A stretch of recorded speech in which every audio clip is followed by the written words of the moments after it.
ان لوگوں نے کہا کہ اے ذوالقرنین، یاجوج اور ماجوج اس علاقے میں فساد کرتے رہتے ہیں، بھلا ہم آپ کے لیے خرچ کا انتظام کر دیں کہ آپ ہمارے اور ان کے درمیان ایک دیوار کھینچ دیں؟ ذوالقرنین نے کہا کہ خرچ کا جو مقدور اللہ نے مجھے بخشا ہے وہ بہت اچھا ہے، تم مجھے قوت بازو سے مدد دو، میں تمہارے اور ان کے درمیان ایک مضبوط رکاوٹ بنا دوں گا۔ تم لوہے کے بڑے بڑے تختے میرے پاس لاؤ۔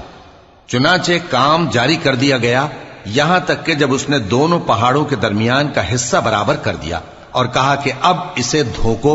یہاں تک کہ جب اس کو دھونک دھونک کر آگ کر دیا تو کہا کہ اب میرے پاس تانبا لاؤ کہ اس پر پگھلا کر ڈال دوں۔ پھر ان میں یہ قدرت نہ رہی کہ اس پر چڑھ سکیں اور نہ یہ طاقت رہی کہ اس میں نقب لگا سکیں۔